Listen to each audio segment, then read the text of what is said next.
80 knots. We call that just for an airspeed comparator. When we go by this 146 speed, we'll call V1. That just means you're supposed to go instead of reject. And then a few knots after that, there's V1 and rotate. So here we pull back gently. There you go. And kind of keep coming just a little bit. And you'll see that bar comes down to join you at about 17 degrees. Go ahead, pop the brake gear up. So now lower the nose a little bit to try to get right with that horizontal bar. There you go. A little lower. That's it. And if there's control forces, if it doesn't feel like it's balanced where you want it to be, under your left thumb is a trim switch, which if you pull back will trim the nose up, make the airplane want to climb and down. So if you're feeling pressure that you're having to push against, then you want to trim down. If you feel like if you feel like I'm needing to pull all the time, then you want to trim up. Okay. That's very good. I'm going to do this, and then lower the nose and follow that bar. And what it's doing now is trying to accelerate you to 250 knots to clean up the airplane. We'll get above that S that's displayed on the airspeed. That's the slat retract speed. We'll retract the slats. And then we'll turn you out towards downtown. So follow that bar to the left, and then you can look out and see the muddy Mississippi.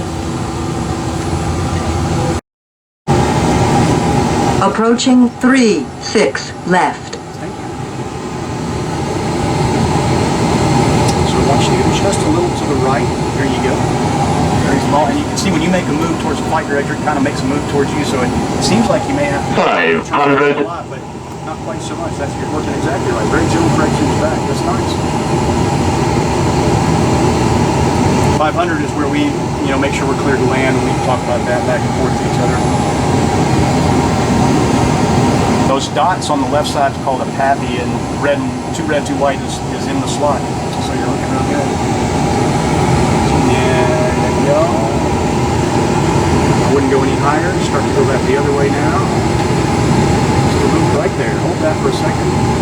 Now ease back to where it's going to go. Try to go down just a little, but don't push too hard. And now 50, 40, 30, 20, 10. The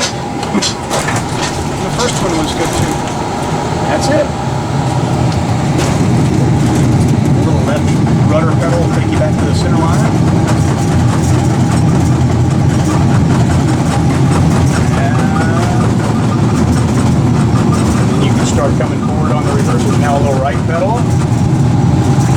Right.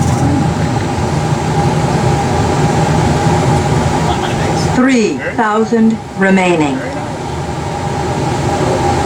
And then that tiller wheel over there, once you get slow enough, under 70 or so, you can get on that. Help steer as well. There the spoilers deployed like we talked about. The ground spoilers came up all on their own. That's the airplane basically coming to a stop. And the auto brakes kicked off.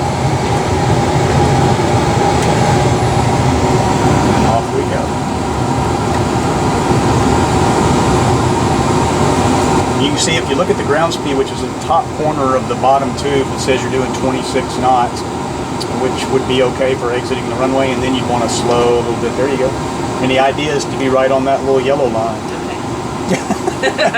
And we're our Lindsay is back on the ground. We're parking at gate 252. Go. Nice. There you go. There you go. A little slower. And the brakes are on the top of those pedals. You probably got that from school yesterday or the day before. Very good. That's crazy. Excellent. You all right? Change up who takes off?